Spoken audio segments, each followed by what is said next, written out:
then never come back. Sign the divorce papers and leave. My husband hurled these harsh words at me when I said I wanted to return to my parents' home.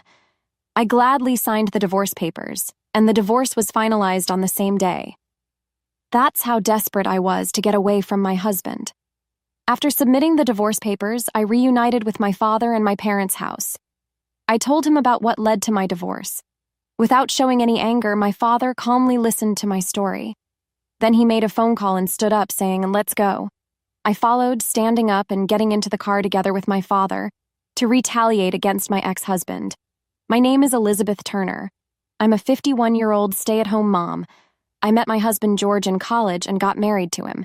He has been very successful and is working in a trading company, and he's about to become a senior executive. My marriage with him was never smooth sailing. Well, maybe for him it was, but for me it was like living in hell because of the pain I had to endure every day. My husband was two-faced. He put on a great character around people. Everyone around us praised him as the ideal husband, and he was lauded every day. So much that probably nobody would have believed his true nature. That's to be expected. No one would think that a man with such a respectable title would be abusive. Even before getting married, I didn't notice it. How can I expect an outsider to see through it? My husband was actually a self-centered person, and his true nature started to show only after we got married. When we were dating, he was very gentle and patiently taught me things, even when I was incompetent. He was such a considerate person. But after we got married, he completely changed. Knowing I couldn't easily leave since we got married, he started treating me as if I were his possession. "Hey, what's with that plant food?" I'm sorry. I did try it before serving it to you. But no excuses. Every day was like this. I'd express a small opinion, and my husband would scream and intimidate me with loud noises. After a while, I became afraid to even voice my opinion to him. As long as I didn't resist, I'd be okay. That's what I kept telling myself, and now I'm completely under his thumb. I used to have friends and even tried to reach out for their advice once, but he somehow picked up on that and cut off my communication with them. He intervened and managed to effectively cut off my SOS by reaching out to my friends himself. "There's no one else who'd take care of a screw-up like you. You just need to listen to me." I ended up forced into a life in this prison called home. Any action I tried to take was immediately stopped. I couldn't even seek help from my neighbors, let alone my friends. Every time I tried to act, I was met with, "Do you think this is okay? Who do you think you owe your life to? If you think you can live without me, I'd love to hear how." But I had no comeback to that. Just as my husband said, I had no one to rely on. My mother was no longer alive, and while my father was, he wasn't the kind of person I could easily rely on. To be precise, I didn't even know where my father was. When I was young, he left me and my mother. I had no financial means to live on my own and no one to rely on. At some point, I started to believe that I might not ever be able to get out of here. I came to believe it. But then there came a breaking point. My husband took out his frustration on me after losing gambling.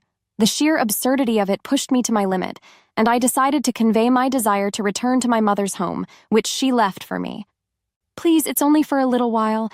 I want to go back home. I want to pay respects at my mom's grave." The truth was, I wanted to get away from my husband for a bit. But there was no way I could say that honestly. Not that I didn't want to pay my respects to my mother, but more than anything, I wanted to get out of this house. That was my sole intention.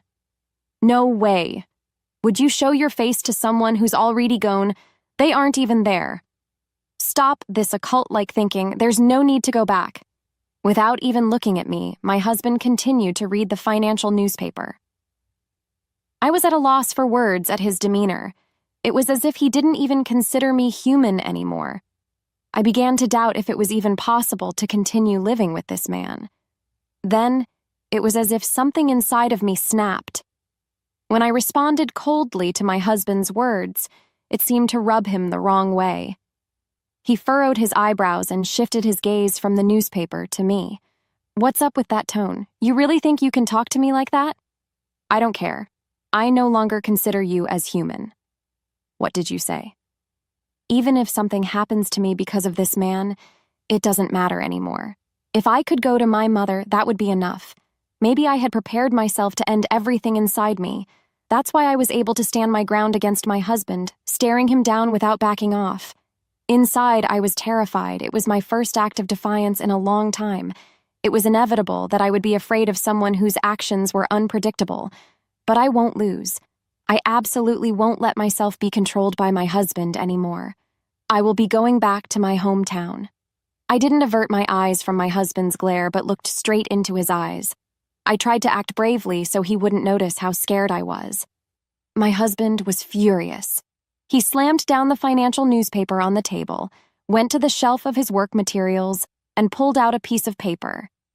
Then never come back, sign the divorce papers, and leave.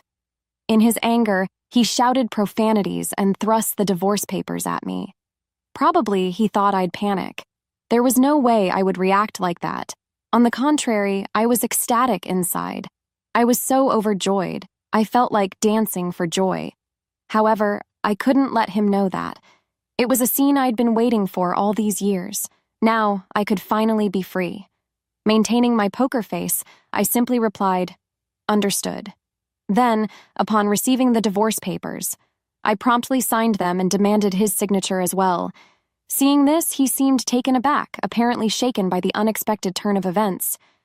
I suppose he thought I'd cling to him and beg for his mercy once he presented the divorce papers, but that wasn't going to happen. I've waited for this moment for a long time. There's no way I'd regret this decision. Now, our married life came to an end, and our divorce was finalized within that day. I returned to my maiden name, Elizabeth Brookfield. Immediately after our divorce was confirmed, I hopped on a plane back to my hometown. My childhood home, which had become rather dilapidated since my mother's death, was dusty and in a state unsuitable for living. Getting this place cleaned up today seems like a tall order. As I sighed heavily in front of the house, I heard the thud of something heavy falling from behind. "Are you alive?" Turning around at the unexpected exclamation, I saw an elderly gentleman in a gray suit standing there. The man seemed familiar, and I began to sift through my memory. Before I could pin it down, the elderly man hugged me tightly, weeping and saying how much he'd wanted to see me. "I'm so glad. When I heard the news of your death, I couldn't sit still. I finally found you. I've been wanting to see you. I'm truly sorry that I wasn't there for you then." The old man kept crying and apologizing, mistakenly thinking I was someone else. The strength in his arms as he held me was intense, as if he were trying to confirm my existence, and the warmth of his embrace brought back memories of my childhood. Could it be Dad? He must have been taken aback by my words. The old man jerked in response, slowly moving away from me. Then, letting tears streak down his face, he stared intently at me. "Could it be, are you Elizabeth?" the old man murmured while scrutinizing my face and body as if confirming. I couldn't remember his voice or face, but the feeling and scent of his embrace. Instinctively, I realized that he was my biological father, Matthew. "I knew it, Dad. I've always wanted to meet you." The moment I realized he was my real father, I hugged my long-lost father again. "I had no idea where you were. All I remembered was your name. Mom had staunchly refused to tell me your last name, making it impossible to find any clue about you. Elizabeth, I'm glad you're doing well." Realizing I wasn't his wife, my father was momentarily taken aback. But then he quickly accepted me and hugged me back. "I'm hanging in there. I'm relieved to see you're well too, Dad. I'm sorry I left you and your mother. During the war, my father had a love with my mother and raised me. Despite having managed to escape to a place in rural America where nobody knew us, as the heir to a wealthy family, my grandparents couldn't just let my father go. It seemed that before I was old enough to understand, they took him back home. Mom always cared about you, you know?" "Huh?" "When I was a child, I asked my mother once, 'Mom, don't you resent Dad?' 'Why would I?' 'Because he left you behind, didn't he? It's sad that he just left you behind and went somewhere else.'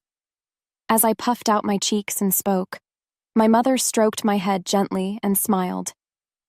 "Elizabeth, I'm not alone." "Huh? Your father left you behind, didn't he? It's not his fault. If there's anything to resent, it might be this generation. Looking out at the garden from the porch, my mother smiled a somewhat sad smile. If it weren't for these times, we might have still been together. That's what I think. So, Elizabeth, if I have the chance to meet your father again in the next life, I want to be with him as a proper married couple this time. Her smile as she said this was somewhat shy. I was deeply moved, even as a child, realizing that my mother truly loved my father from the bottom of her heart, and that she still thinks of him, unchanged. When I told my father, he broke down right there, crying and rubbing his face on the ground. I too want to see you again, Dad. Until my father had his fill of crying, all I did was rub his back. Dad, who cried until his tears and sobs dried up, finally raised his head and smiled with swollen eyes. I'm sorry, showing such a pathetic side of me when we were reunited after so long. No, don't worry about it. If you're here, and Mom hasn't shown herself, she must have passed away before us. My father, who had regained his composure, speculated about my mother from the situation and muttered as if he had realized something. I nodded slightly at his words and led my father to the family altar, and we decided to pay our respects to my mother after a long time. It's been a long time, but we've finally come to see you. I'm back. As I clasped my hands together in front of the altar and whispered in my heart, I felt like my mother was smiling and welcoming me back. I had that kind of feeling. As I shared my recent life updates with my father, he noticed the ring on my left ring finger. By the way, did you get married? The ring, a symbol of my love with my ex-husband that I had completely forgotten about, felt like handcuffs to me now. I felt a sense of disgust for the ring, and as I removed it in front of my father, I answered his question. I was, but I just got divorced. Divorce. Did something happen? I was really torn whether to be honest with my father, who looked worried. There's no guarantee that you would believe me. He might even take my ex-husband's side and tell me to stop the divorce and try again. As my anxiety spiraled in me, my father seemed to sense it. He placed his hand on my head and gently struck me as if to dispel my unease. I want to protect you, to make up for not being able to do anything for your mom. I might be a helpless father, but will you talk to me? I'm on your side. The warmth and kind words of my father naturally brought tears to my cheeks. I don't ever remember receiving such kind words during my marriage life. It's okay to rely on someone. Feeling as though my mother was also urging me on, I decided to tell my father everything about the mistreatment I had received from my ex-husband. After I finished my story, my father stayed silent for a while, not attempting to respond. Should I have kept it to myself after all? I regretted my decision and was filled with anxiety. As he watched me, my father abruptly stood up, seemingly deep in thought. Elizabeth, follow me. Huh, where are we going? Just come. But without further explanation, my father instructed me to follow him, and we both got into a waiting car. I had no idea where we were headed, but while I was pondering this, my father was on the phone with someone. Hey there. It's been a while. I've got something to discuss about your son. We're on our way back home now. Could you come over? I appreciate it. It appeared he had invited someone over to the house, but who could it be? My question was soon answered. It's been a while, Mr. Patterson. You look well, Mr. Bennett, and it's been quite some time, hasn't it, Elizabeth? Father-in-law? Is that you? The unexpected visitor to my father's house was my ex-father-in-law. Why on earth was he here? Did he and my father know each other? As I stood there puzzled, my father chuckled awkwardly. Sorry, hearing your story made me a little irate, and I failed to explain the situation properly. Actually, Mr. Bennett and I are drinking buddies we met through mutual friends.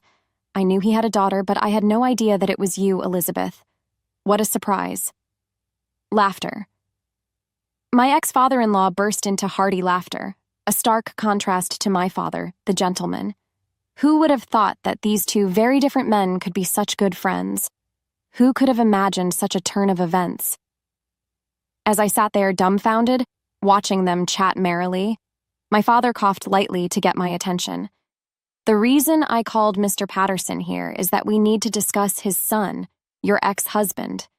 Something about George, what happened? Did something happen between him and you, Elizabeth? He probably hadn't been informed about the situation. My father-in-law's eyes sparkled as he gazed at me with curiosity. Honestly, both my father-in-law and mother-in-law were wonderful people, and it pained me to tell them we were getting divorced. But with the support of my father and late mother, I steeled myself to convey everything. My father-in-law quietly listened until I had finished, but the moment I stopped talking, anger seeped into his expression. That our son really do such a thing? His powerful presence as he questioned me was so formidable that I almost stepped back, but I shook my head vigorously. Hearing that, my father-in-law shot a glance at my father, seeking confirmation. Once my father slowly nodded, my father-in-law's face turned bright red. "Why didn't you come to us earlier?" He raised his voice in anger. The pain in my chest, seeing his reaction, made me think that he didn't believe me, and I froze when I heard his words. "Go to them earlier?" Thinking I might have misheard, I cautiously turned my gaze back to my father-in-law. His face was a mixture of anger and guilt, and he seemed genuinely concerned for me. "Did you think we were unreliable? Did you think we would favor my son?" I was genuinely taken aback by what my father-in-law said. Was he really trusting me, an outsider, over his own son? Everyone is supposed to love their own children the most, so why? I must have worn my confusion on my face. My father-in-law, looking downcast, spoke to me in a soothing tone. "Ever since you, Elizabeth, came into our family, we've treated you like a daughter. You know we'll never favor our son over you. You should rely on us more." He placed his hand on my shoulder, offering a gentle look. At that moment, I realized they were truly listening to me, and tears began to flow. Tears of relief and guilt filled me. I should have told them earlier. I should have asked for help. I shouldn't have tried to give up. I need to communicate my feelings to others. After I calmed down, I expressed my gratitude to my father-in-law. Watching all this, my father patted my back, and my father-in-law continued to speak comforting words, acknowledging my ordeal. Feeling relieved, I regained my composure, and once again expressed my gratitude to my father-in-law. My father-in-law chuckled shyly, saying, "Oh, stop it now," and the three of us were enveloped in a warm atmosphere. "Well then, shall we drop a bombshell on that idiot son of mine?" "A bombshell?" "Yeah, George did something horrible to you, Elizabeth. We need to make sure he apologizes properly. I won't be satisfied until he does." So we were faced with the prospect of confronting my ex-husband. However, I did not want any more direct contact with my ex-husband. I didn't even want to make a phone call. Seeing this, my father seemed to have an idea, and he asked my father-in-law to connect him on a call. "I'll summon him here. I'm Elizabeth's father. I can't just sit by and do nothing while my daughter's going through this. Stay calm. I plan on speaking to him with composure, as if he could read my mind." My father reassured me with a gentle smile. "Mr. Patterson, could you please connect me with George?" Hearing this, my father-in-law immediately called my ex-husband and handed the call over to my father. "Hello, nice to meet you. Elizabeth has always spoken highly of you." My ex-husband probably suspected something when a stranger suddenly took over the call. From the other end of the phone, a skeptical voice, seemingly picking a fight, could be heard saying, "Who the hell are you? We need to talk about Elizabeth. I want you to come to my house right away." "Huh? Why should I go all the way to a stranger's house?" We could hear his loud voice, so the call wasn't even put on speaker. I wonder how loudly he was talking into his phone. What a way to talk to someone he's meeting for the first time. I felt disgusted by my ex-husband's rudeness. "Just come, you got that?" I was a little surprised. My father, who usually speaks in a gentle tone, was unusually stern and angry. My ex-husband must have sensed this. I could tell from his hesitant intake of breath over the phone. After saying just that, my father abruptly cut the call and returned the phone to my father-in-law. A while later, my phone began to ring incessantly. "You don't have to answer that. We're going to meet him anyway. Just ignore it." Following my father's instructions, I obediently switched off my phone. I probably didn't have the courage to call back anyway. He would confront me head-on since I am an easy target. That's the way my ex-husband would do it. It was obvious what he was thinking, and it was pitiful enough to make me sigh in exasperation. After a while, my ex-husband arrived at my father's house. My father-in-law must have given him the location. As soon as he arrived in his car, he barged into the house and started complaining. "What the hell is going on summoning me here? And who the hell was that old man on the phone?" my ex-husband yelled as soon as he entered. Despite his loud voice making me wince, he didn't seem to care. He spotted me and started yelling again. "Elizabeth, why aren't you picking up my calls? I've been calling so much, and you just cut me off. You'd think you could do that to me?" In front of my furious ex-husband, my father stepped forward, shielding me. "What's your problem, old man? Get out of the way. You're annoying. I won't move. You should stop talking to Elizabeth like that." "What? It's none of your business. Stop butting into family issues," my ex-husband responded with an annoyed click of his tongue. His attitude brought back traumatic memories, and my body trembled in fear. I hugged my arms tightly to hide my fear, but my father-in-law kindly reassured me with a hand on my back. Thanks to him, I regained some composure and looked at my father, who stood unflinchingly against my ex-husband's fury. "Nice to meet you. I'm Elizabeth's father." "What? Her father? I thought Elizabeth didn't have a father." Instead of being surprised at my father's statement, my ex-husband looked at him suspiciously. Since I never talked about my father, he must have assumed he was no longer around. His presumptuous attitude made my anger rise. "I assure you I am indeed her father. If you want, I can get a copy of her birth certificate. It will confirm immediately that Elizabeth is my daughter." "No need." "So what's up with that call saying I need to apologize to Elizabeth? What am I supposed to apologize for?" My father, undaunted and standing firm in front of my ex-husband, was so manly. I felt a reassuring strength in my father's back. "What's with the papa's attitude you've been carrying around? Isn't there something you should be telling me?" Seeing my ex-husband's behavior, my father-in-law is livid.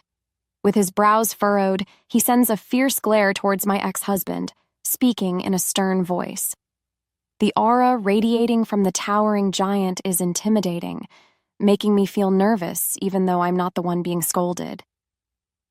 Is there something I need to say? Upon this, my ex-husband completely recoils, backpedaling like a frog being stared down by a snake. "What have you been doing to Elizabeth up until now?" "What? I didn't do anything in particular. I was just taken care of." Naive Elizabeth. "Don't you dare lie." The ex-husband, as it turns out, really can't handle being scolded. It's probably hard for someone like him who thinks he's superior to be lectured by others. Upon hearing my ex-husband's unbelievable response, my father-in-law raises his voice, coming down on him like a thunderbolt that sends him flying into the wall.